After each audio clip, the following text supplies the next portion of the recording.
श्री शिवाय नमस्तुभ्यं। सोम प्रदोष व्रत कथा।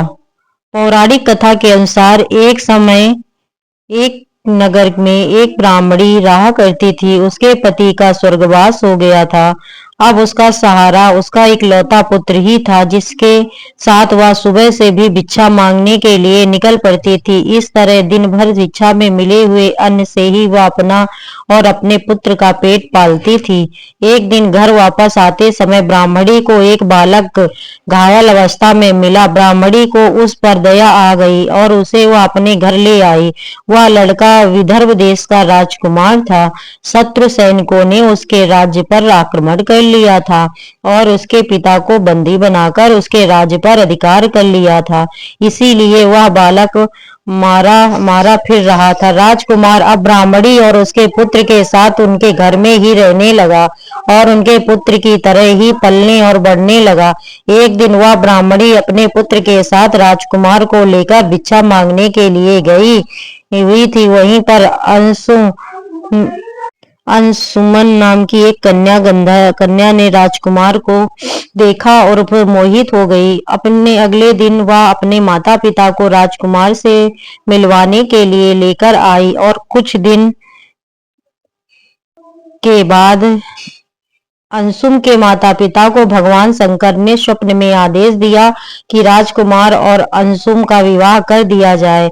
उन्होंने वैसा ही किया। वो विधवा ब्राह्मणी भगवान शिव की परम भक्त थी और सारे प्रदोष व्रत रखा करती थी। उनके प्रदोष व्रत का ही प्रभाव था कि राजकुमार ने गंधर्व राज की सेना की सहायता से विदर्भ देश से शत्रुओं को लगा दिया और अपने पिता का खोया हुआ राज्य पुनः प्राप्त कर लिया और सुखपूर्वक जीवन बिताने लगा।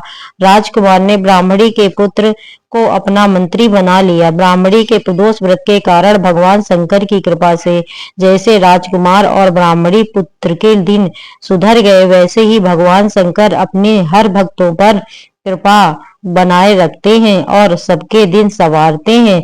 इस प्रकार सोम प्रदोष व्रत रखने से अगले पिछले जन्मों के सभी पापों का नाश हो जाता है और सारी मनोकामनाएं भी पूर्ण हो जाती है। निरोगी काया की प्राप्ति होती है। पौराणिक कथा के अनुसार चंद्रदेव को पाप के कारण क्षय रोग हो गया था। इस पाप के निवारण हेतु उन्होंने भगवान शिव की पूजा अर्चना की और सोम प्रदोष व्रत रखकर प्रदोष काल में भगवान शिव का पूजन और अर्चन किया।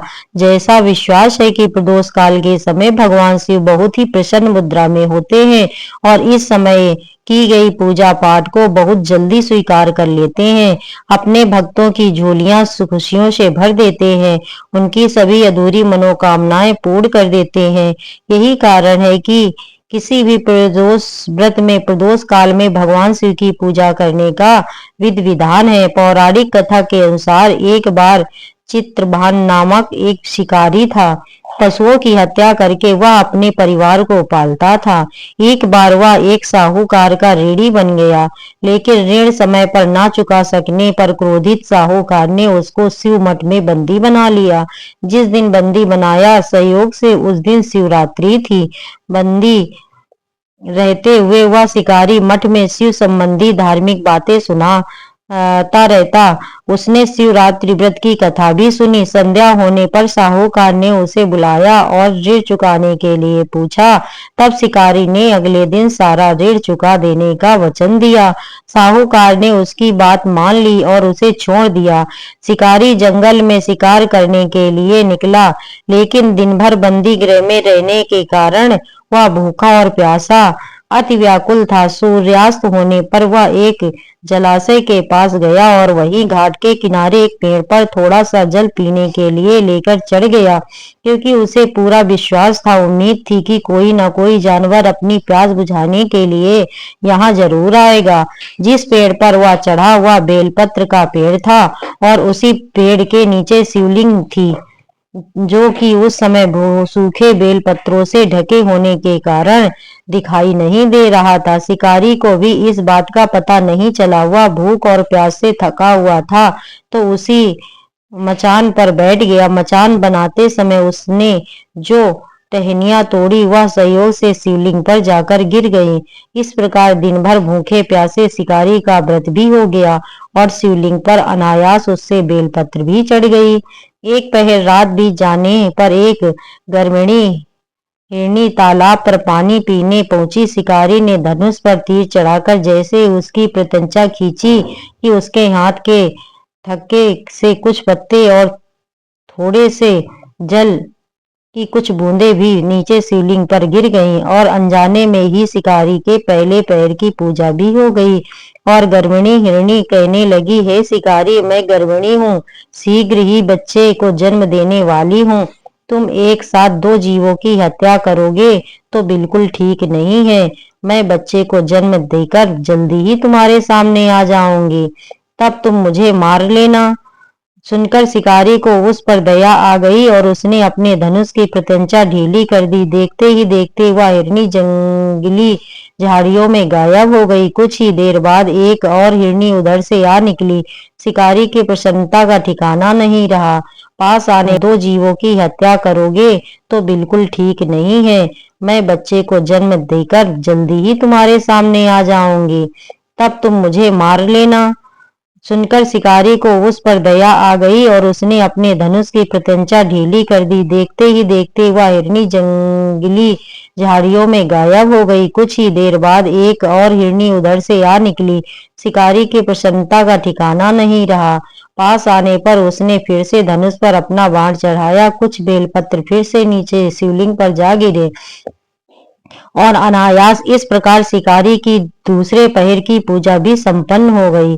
तब उसे देखकर हिरणी विनम्रता पूर्वक निवेदन करने लगी, हे शिकारी महाराज, मैं तो थोड़ी ही देर पहले ऋतुकाल से निवृत्त हुई हूँ और कामर विरहिणी हूँ। अपने प्रेम की खोज में भटक रही हूँ। अपने पति से मिलकर जल्दी ही तुम्हारे पास आ जाऊंगी। कृपया तुम मेरा विश्वास करो, तब तुम मुझे मार लेना। सुनकर शिकारी को उस पर भी दया आ गई और उससे जल्दी आना कहकर उसे जाने दिया। 2 बार शिकार खोकर अब शिकारी चिंता में पड़ गया कि आखिरी पहर बीत रहा था। तभी एक दूसरी हिरणी अपने बच्चे के साथ उधर से निकली। जैसे ही वह अपने बच्चों के साथ घाट पर पानी पीने के लिए आई कि शिकारी ने फिर से अपने धनुष पर तीर चढ़ा दिया। अब वह तीर चढ़ाकर छोड़ने ही वाला था कि फिर से अनायास कुछ पत्ते और जल की कुछ बूंदें शिवलिंग पर गिर गई। उधर शिकारी को धनुष की प्रत्यंचा खींचा हुआ देखकर वह हिरणी बोल उठी कि हे शिकारी महाराज, हमें मत मार। मैं इन बच्चों को इनके पिता के हवाले करके लौट आऊंगी। कृपया मेरा विश्वास करो और इस समय मुझे मत मारो, नहीं तो मेरे बच्चे अनाथ हो जाएंगे। शिकारी हंसने लगा और कहने लगा, सामने आए शिकार को छोड़ दूं, मैं ऐसा मूर्ख नहीं हूँ। इससे पहले भी 2 बार अपना शिकार खो चुका हूँ। मेरे बच्चे भी तो भूख प्यास से तड़प रहे होंगे। उनके उत्तर में हिरणी कहने लगी, जैसे तुम्हारे अपने बच्चों की ममता सता रही है, ठीक वैसे ही मुझे भी बच्चों की फिक्र है। इसलिए सिर्फ इन बच्चों के नाम पर ही मैं थोड़ी ही देर के लिए तुमसे जीवन दान मांग रही हूँ। कृपया मेरा विश्वास करो, मैं इनके पिता के पास छोड़कर जल्दी वापस आ जाऊंगी। हिरणी का दीन स्वर सुनकर शिकारी को उस पर भी दया आ गई और उससे जल्दी आना कहकर उसे भी छोड़ दिया। इधर शिकार के अभाव में बेल वृक्ष पर बैठा शिकारी बेलपत्र तोड़ तोड़ कर क्रोध में नीचे फेंकता जा रहा था। अनजाने में उससे तीसरे पहर की पूजा भी स्वतः ही संपन्न हो गई। अब सुबह होने को हुई तो एक हष्ट पुष्ट हिरणी उसी रास्ते पर आई और शिकारी ने सोच लिया कि उसका शिकार तो वह अवश्य करेगा, इसे किसी भी प्रकार वह जाने नहीं देगा। इधर शिकारी की प्रत्यंचा देखकर वह हिरण समझ गया कि यह शिकारी मुझे जरूर मार डालेगा।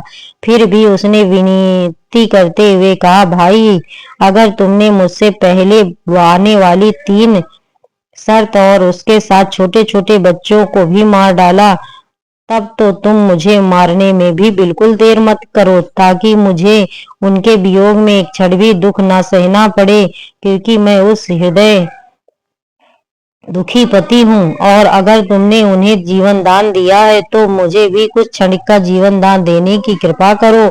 मैं वचन देता हूँ कि उन सबसे मिलकर मैं जल्दी ही तुम्हारे सामने उपस्थित हो जाऊंगा। हिरण की बात सुनकर शिकारी ने सारी बातें उस हिरण को सुना दी। इधर जैसे ही शिकारी ने फिर से प्रत्यंचा खींची कि अनायास फिर से कुछ बेलपत्र और जल की कुछ बूंदें शिवलिंग पर गिर गई। अनजाने में ही चौथे पैर की पूजा भी उससे संपन्न हो गई। सारी बात जानकर हिरण कहने लगा, हे शिकारी महाराज, कृपया मेरा विश्वास करो। मेरी तीनों पत्नियां जिस तरह से तुम्हें विश्वास दिलाकर गई हैं, वे मेरी मृत्यु के बाद अपने धर्म का पालन बिल्कुल भी नहीं कर पाएंगी। इसलिए जैसे तुमने उन्हें विश्वास पात्र बना मानकर छोड़ा है, वैसे भी मुझे जाने दो। मैं उन सबके साथ तुम्हारे सामने जल्दी उपस्थित हो जाऊंगा। फिर दिन भर उपवास, रात्रि जागरण और शिवलिंग पर बेलपत्र चढ़ने से उस क्रूर शिकारी का हिंसक हृदय निर्मल हो गया। उसमें भागवत भक्ति का वास हो गया। उसका कठोर हृदय अब कोमल भावों से भर गया। उसके हाथ से धनुष और बाण छूट गए और उसने उस हिरण को भी जाने दिया। किंतु क्या देखता कि थोड़ी ही देर बाद वह हिरण अपने पूरे परिवार सहित उस शिकारी के सामने उपस्थित था। इसलिए उपस्थित था ताकि वह उनका शिकार कर सके। किंतु जंगली पशुओं की ऐसी सत्यता, सात्विकता और आपसी सामूहिक भावना देखकर उस शिकारी को खुद से बड़ी ग्लानि हुई। उसकी आंखों से आंसू बहने लगे।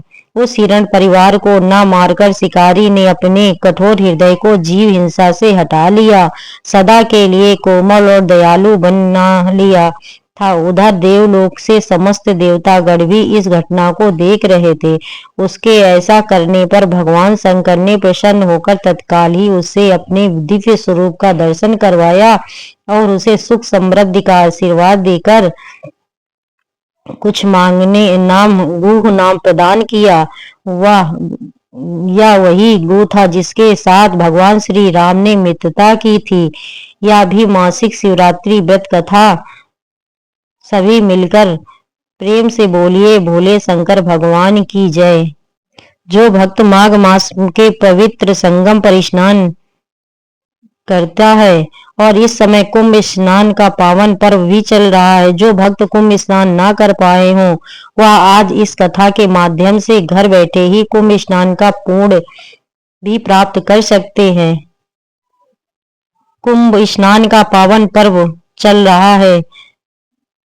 कुंभ स्नान की जो भी भक्त पावन कथा सुनेंगे, उसे कुंभ स्नान बराबर फल प्राप्त होगा। महाकुंभ का आयोजन हर 12 सालों में प्रयागराज, हरिद्वार, उज्जैन और नासिक में होता है। यह पर्व न केवल आध्यात्मिकता का प्रतीक है, बल्कि इसके पीछे अनेकों पुरानी कथाएं जुड़ी हुई हैं। जैसे कि जब देवताओं और असुरों ने मिलकर समुद्र मंथन किया तो उसमें से 14 रत्न निकले। इनमें से एक अमृत कुंभ यानी अमृत कलश था, जो अमृत का वरदान प्रदान करता था। अमृत को लेकर देवता और असुरों में विवाद हुआ। विष्णु भगवान ने मोहिनी रूप धारण कर अमृत को देवताओं में बांटने की योजना बनाई। अमृत कुंभ को असुरों से बचाने के लिए गरुड़ ने इसे लेकर आकाश में उड़ान भरी। इस दौरान तो कुंभ से अमृत की बूंदें 4 स्थानों प्रयाग, हरिद्वार, उज्जैन और नासिक में गिरी। इसलिए इन स्थानों पर ही कुंभ स्नान का महत्व है। महर्षि दधी जी ने देवताओं को अपनी अस्थियां दान में दी थी ताकि वे वज्र बना सकें। उनकी इस महान तपस्या से प्रभावित होकर देवताओं ने उन्हें अमृत कुंभ का वरदान दिया। महर्षि दधीची ने इससे मानव कल्याण के लिए कुंभ स्थलों पर स्थापित किया। मानता है कि इन स्थानों पर स्नान करने से मोक्ष प्राप्त होता है। गंगा जी के धरती पर अवतरण के का समय भगवान शिव ने उन्हें अपनी जटाओं में समाहित किया और बाद में धीरे धीरे प्रवाहित किया। कुंभ स्थलों पर गंगा, यमुना और अदृश्य सरस्वती जी का संगम होता है। कुंभ स्नान करने से व्यक्ति के पापों का नाश होता है और उसे मुक्ति मिलती है। एक बार देवराज इंद्र ने अहंकार वश एक ऋषि का अपमान किया। ऋषि उन्हें श्राप दिया कि उनका ऐश्वर्य नष्ट हो जाएगा। तब देवराज इंद्र ने उनसे क्षमा मांगी और कुंभ स्नान किया। इस स्नान से इंद्र ने अपने पापों से मुक्ति पाई और उनका ऐश्वर्य पुनः स्थापित हुआ। राजा भगीरथ ने अपने पूर्वजों को मोक्ष दिलाने के लिए तपस्या की और गंगा जी को धरती पर लाए। कुंभ के समय गंगा स्नान करने से पूर्वजों का उद्धार होता है, उनकी आत्मा को शांति मिलती है। कुंभ मेले में स्नान को अमृत के समान माना जाता है। इस पवित्र स्नान से व्यक्ति सभी पापों से मुक्त हो जाता है और उसे ईश्वर की कृपा प्राप्त होती है। महाकुंभ स्नान से आत्मा की शुद्धि मिलती है और मनुष्यों को अपने जीवन का वास्तविक उद्देश्य प्राप्त होता है। एक बार त्रिलोकी के स्वामी भगवान शिव और माता पार्वती जी कैलाश पर्वत पर बैठे हुए थे। माता पार्वती ने कुंभ मेले की चर्चा सुनी। तब भोलेनाथ से को पूछा, स्वामी, कुंभ मेले में इतना बड़ा जन समूह क्यों एकत्रित होता है? क्या लोग सचमुच अपनी भक्ति और कर्मों से अमृत फल प्राप्त करते हैं? तब शिव जी मुस्कुराए और बोले, देवी, हर किसी के मन की गहराई में झांकने का यही समय है। चलो आज हम मानवता की परीक्षा लेते हैं। तब भगवान शिव और माता पार्वती ने साधु और वृद्धा का वेश धारण किया। भगवान ने अपने जटा जूट को अस्त व्यस्त कर दिया और माता ने फटे पुराने कपड़े धारण कर लिए। एक कमजोर असहाय दंपत्ति के रूप में प्रयाग के कुंभ स्नान स्थल पर पहुंचे। स्नान घाट पर एक बड़ा व्यापारी सोने चांदी के आभूषण पहनकर स्नान करने के लिए जा रहा था। शिव जी और पार्वती जी ने उसके पास जाकर कहा, सुनिए, हम बहुत भूखे हैं, 3 दिनों से अन्न का दाना खाया, कृपया कुछ मदद कीजिए। व्यापारी ने उन्हें घूरते हुए कहा, मेरे पास अब इस समय कुछ नहीं है, पहले स्नान करूं फिर देखूंगा। स्नान के बाद भी व्यापारी ने ध्यान नहीं दिया और वहां से चला गया। तब भगवान शिव ने माता पार्वती की ओर देखा और कहा, भक्ति में दिखावा करने वालों का यही हाल है। फिर घाट पर एक पंडित अपने शिष्य के साथ वेद पाठ कर रहा था। शिव जी ने उससे कहा, महात्मा, कृपया हमारी भूख मिटाने में हमारी मदद कीजिए। पंडित जी ने हंसते हुए कहा, मैं यहाँ पर केवल धर्म प्रचार के लिए आया हूँ, मदद के लिए नहीं। शिष्य ने भी अपने गुरु की नकल करते हुए उन्हें अनदेखा कर दिया। शिव जी ने मन ही मन कहा, जो वेदों का पाठ करे लेकिन दया का पाठ न समझे, उसकी विद्या व्यर्थ है। आखिरकार शिव जी और माता पार्वती जी एक गरीब दंपति के पास पहुंचे। वे दोनों खुद फटे कपड़ों में थे और केवल सूखी रोटियां खा रहे थे। भगवान शिव ने कहा, हम बहुत भूखे हैं, कृपया कुछ खाने को दे। गरीब दंपति ने बिना कुछ सोचे अपनी रोटियां उन्हें दे दी और कहा, हम तो रोज इसी हालत में रहते हैं, लेकिन इस समय आपकी मदद करना हमारा धर्म है। पार्वती जी ने दंपत से पूछा, तुम्हारे पास तो खुद कुछ नहीं है, फिर भी तुमने हमारी सहायता क्यों की? तब दंपत्ति ने कहा, माता पिता, अगर हमारी छोटी मदद से आपका जीवन बच सके तो यही तो हमारा पुण्य है। फिर भगवान शिव और माता पार्वती अपने असली रूप में प्रकट हो गए। गरीब दंपत्ति हैरान होकर उनके चरणों में गिर पड़े। भगवान शिव ने उन्हें आशीर्वाद दिया कि तुम्हारी दया और निस्वार्थ ने हमें प्रभावित किया, तुम्हें अमृत के समान सुख और मोक्ष प्राप्त होगा। फिर भगवान शिव ने स्नान घाट की ओर देखा और गंभीर स्वर में कहा, सच्चा कुंभ स्नान वही है जहाँ मनुष्य अपने भीतर की करुणा और दया को जागृत करे। बिना दया और सच्चे कर्म के अमृत भी व्यर्थ है। तो कुंभ स्नान केवल एक परंपरा ही नहीं, बल्कि यह आत्मा की शुद्धि और परोपकार का प्रतीक है। भगवान शिव और माता पार्वती ने यह कथा हमें सिखाने के लिए रची कि सच्ची भक्ति दूसरों की सेवा और सहानुभूति में ही निहित है।